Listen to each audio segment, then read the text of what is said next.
Allah, I call you, I need you. Allahu Akbar. Allah, your mercy is great. Oh. C'est l'histoire de Mohammed qui prend l'avion. Une fois installé, il met sa ceinture et il est bien installé dans l'avion. C'était un homme sportif et charmant, mais une personne qui était loin d'Allah. L'avion a décollé en direction des États-Unis. Il rêvait déjà de toutes les boissons qu'il allait boire, de toutes les femmes qu'il allait prendre dans ses bras. Pendant toute la durée du voyage, il programmait ses vacances, ne s'imaginant pas que celui qui lui a donné la force et la jeunesse pouvait les lui retirer à n'importe quel moment. Arrivé à destination, il est aux States, ça y est, aux États-Unis. Il loua un appartement dans lequel il a mis toutes ses affaires, et là ont commencé ses vacances. Il veillait toute la nuit, puis s'endormait le matin jusqu'au soir. Ça, c'est la vie des vampires. Et on en a beaucoup aujourd'hui, hein, les hétis là, qui tiennent les murs jusqu'à 4-5 heures du matin. Là. On dirait les murs vont tomber. À plusieurs reprises, ses oreilles ont délaissé l'appel de la prière. Il ne se rendait pas compte que cet appel était entre autres pour lui, car il était musulman. Il a dépensé beaucoup d'argent, a bu plusieurs fois jusqu'au point où il ne savait plus ce qui se passait autour de lui. L'alcool. Tu vois, quand tu es seul et que tu es loin d'Allah, mon frère, Wallah, tu vis une vie identique à celle des animaux. Mohammed disait, ma vie avait pris ce rythme jusqu'au jour où je partis en soirée. Là-bas, j'ai eu plein de belles femmes, hein, les soirées, les pièces du diable, hein, les pubs, la boîte de nuit. Vas-y mon frère, on va s'éclater un coup, on va écouter tel DJ, un tel mix, tel remix, tel mix. D'accord, vas-y mon frère. Nous on est en train de prévenir, on n'est pas en train d'imposer à quelqu'un de prendre tel ou tel chemin. On prévient, le jour du jugement vous n'aurez aucune excuse. Retenez bien cette phrase. Donc il est parti en soirée, où il y a les pièges de Satan. Il a demandé un verre, puis il a commencé à boire, et il donnait même des pots de vin, un rachwa. Je savais que l'alcool était haram, mais mes passions m'ont fait tout oublier. De loin, une des femmes me regarda d'un regard sensuel et doux. Elle s'approcha de moi, me tendit sa main, puis se jeta complètement dans mes bras. C'est vrai que j'ai beaucoup désobéi à Allah, mais cette fois-ci, les sentiments étaient indescriptibles. Ses traits montraient que c'était une femme arabe. Puis, d'un coup, elle se mit à parler en arabe, mais un arabe débutant. Elle me demanda, « Est-ce que tu es arabe ?» Je répondis « Oui ». Elle dit « Moi aussi, et j'ai la nationalité américaine, je suis né ici. » Elle me demanda « Comment tu t'appelles ?» Je lui répondis « Mohamed ». Elle dit « Je n'aime pas ton prénom ». Je demandai pourquoi. Elle dit « Je suis chrétienne, j'aime pas ce prénom ». Mon corps s'éloigna d'elle d'un coup, car j'ai senti sa haine contre l'islam, mais mes passions ont tellement envahi mon cœur que j'ai souri puis changé de sujet. « Aimes-tu danser ?» lui demandai-je. « Oui », répondit-elle. Nous nous sommes mis à danser, puis à la fin de la soirée, je lui ai demandé de venir avec moi, mais elle refusa. J'ai réessayé à plusieurs reprises, mais elle insista sur le refus. En rentrant chez moi, son visage n'a pas quitté mon esprit. Mon cœur s'était grave affaibli du fait de mon éloignement d'Allah. Après 2 soirées avec elle, mon cœur ne cessait de s'attacher à elle. Jusqu'au jour où je lui ai demandé de dormir chez moi une nuit. Elle accepta, mais lui dit à une condition, c'est que tu portes cette chaîne. C'était une chaîne avec pour pendentif une petite croix. J'ai ressenti un sentiment étrange et me disais, certes j'ai désobéi à Allah, certes je ne prie pas, certes je n'ai pas vu mes parents depuis quelques mois, mais je suis tout de même musulman. Le problème est que mon amour pour elle était plus fort que tout. Je me suis précipité à prendre la chaîne, je l'ai mise autour de mon cou comme un prisonnier, un esclave.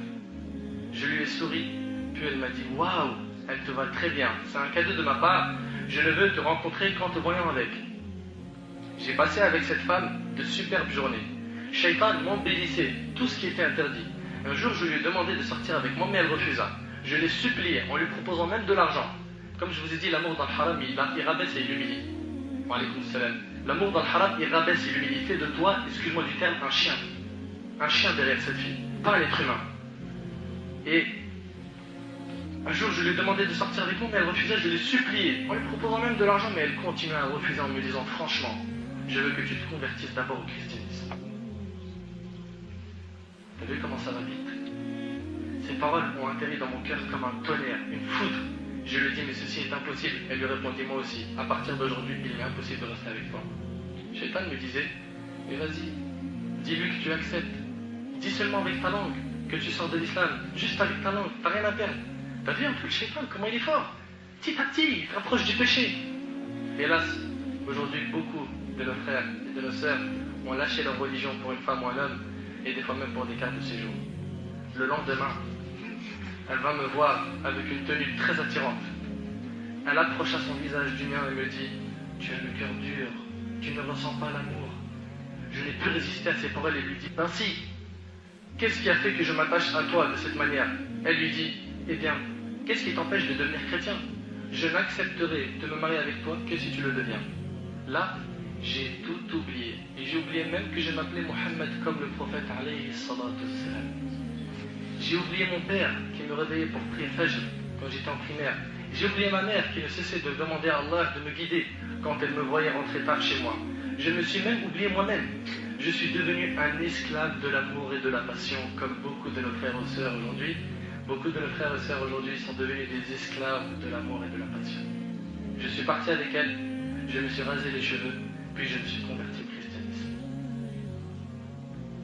Je suis allé pour la première fois de ma vie à l'église, et quand je suis rentré, je me suis mis à pleurer sans m'en rendre compte. C'était les larmes de la foi qui sortaient de mes yeux.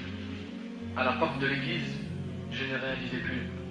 Après toutes ces années de ma vie, je deviens chrétien. Oh Allah, quel sera mon châtiment?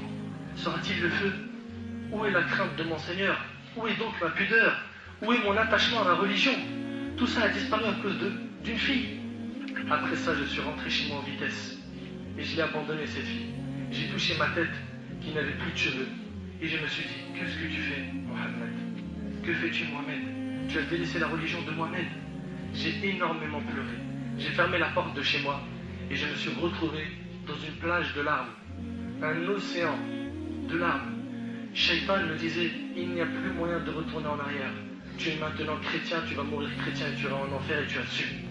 Je me suis souvenu de mon grand-père quand il faisait l'appel à la prière, de mon Coran qui était dans ma chambre, d'un ami à moi qui était pieux et qui me disait tout le temps, Mohamed, fais gaffe à la mauvaise fin. Je me suis mis à crier en disant, non, non, oh Allah, ne prends pas mon âme maintenant, je vais retourner à l'islam, je retourne vers toi, vers le Coran. Je suis allé en vitesse dans la salle de bain, j'ai jeté la chaîne avec le pendentif dans les toilettes, je me suis purifié et fait mes grandes ablutions. Puis, j'en suis sorti en ressentant que je n'avais plus aucun péché. J'ai dit tout en pleurant en sanglots, Ashhadu an la ilaha illallah wa ashhadu anna Muhammadan Rasulullah. J'ai senti, après avoir dit ces paroles, que j'étais l'homme le plus heureux du monde. La joie, elle est dans l'islam. La joie n'est pas dans le haram. La joie, elle est dans kalimat al-tawhid. Elle n'est pas dans le kufr, elle n'est pas dans le ma'asi, dans les bid'ah. La joie, elle est dans le chemin d'Allah, mes frères et sœurs. Comprenez-le, que ceux qui empruntent le chemin du diable seront malheureux jusqu'à leur mort. Et on ne sait pas comment ils vont terminer leur vie, sans compter leur jugement, comment il sera. J'ai pris le premier avion, direction de mon pays. La première chose que j'ai entendue lorsque je suis arrivé était le adhan. Je ne pus me retenir de pleurer. Mes larmes coulaient et je me disais, est-ce qu'Allah va me pardonner? Arrivé chez ma mère, je me suis jeté dans ses bras et je lui ai dit, maman, c'est fini, je ne désobéirai plus jamais à Allah. Pardonne-moi tout ce que j'ai pu faire comme mal. Celui-là, alhamdulillah, il a eu l'occasion de se réveiller, de se repentir avant sa mort. Mais est-ce que toi qui fais ce péché, tu penses que tu auras cette occasion? Est-ce que tu penses que Allah subhanahu wa ta'ala, après t'avoir laissé tant d'années sur terre, et que toi tu t'es détourné de lui, tu penses que ta demeure finale sera le paradis? Si tu as pris le chemin de l'enfer, tu finiras en enfer. Pardonne-moi tout ce que j'ai pu faire comme mal, pardonne-moi mon éloignement de la maison. Elle me serra fort dans ses bras et me dit, mon fils, retourne vers Allah, il sera heureux de ton retour car il est miséricordieux. Le prophète sallam nous a dit qu'Allah il était miséricordieux envers nous. Dans Sahih Muslim, le prophète sallam a vu une maman qui cherchait son petit enfant bébé qu'elle allaitait, qu'elle avait perdu.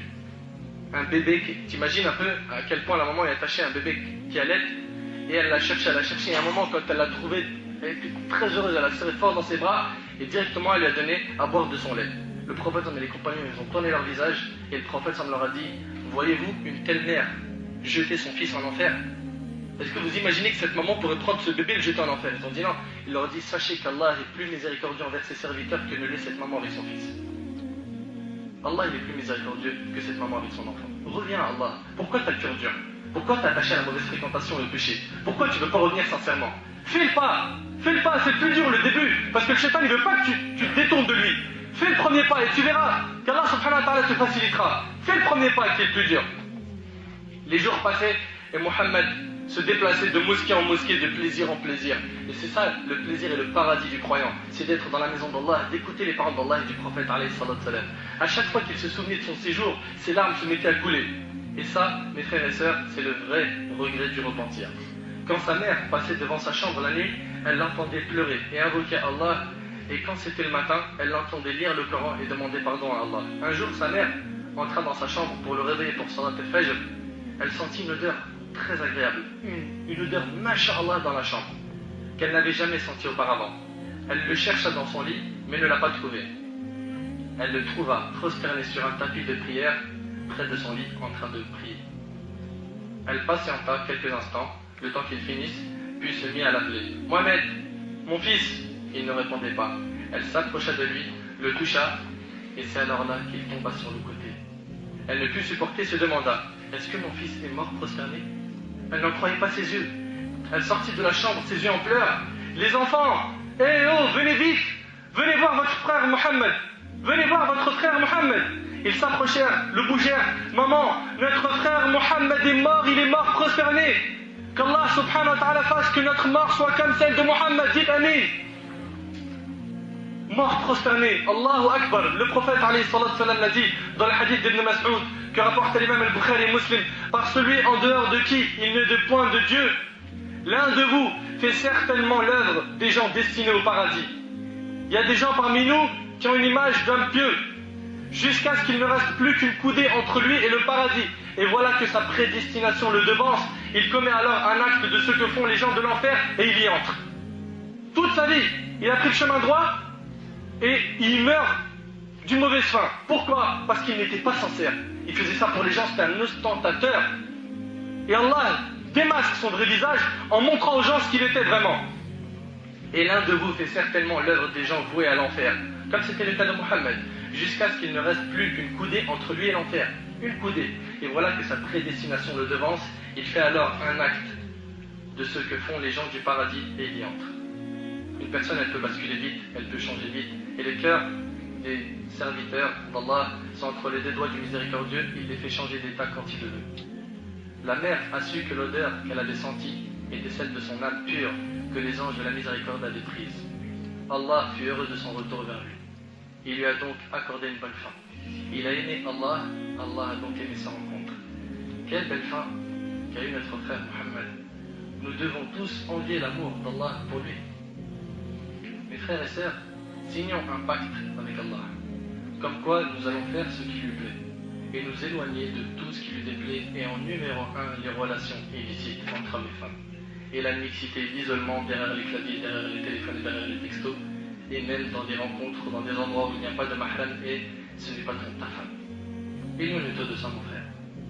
Wallah, si on te dit ça aujourd'hui, c'est pour ton bien. Ma soeur, Wallah, Harry, si tu sens qu'on est peut-être méchant avec toi, c'est pour ton bien, parce qu'on a vu beaucoup de sœurs, et une des sœurs m'avait envoyé un email, elle me dit, Wallahi, le cours sur la mixité que tu as fait, il est peut-être un petit peu dur, mais je peux te témoigner que je travaille à l'hôpital, et le nombre de femmes musulmanes qui viennent avorter à cause de justement ces relations avant le mariage, il est trop important. Trop important. Trop important, les sœurs qui perdent ce qu'elles ont de plus cher. Et réfléchis avec une seule logique, est-ce que tu l'aimerais pour ta sœur?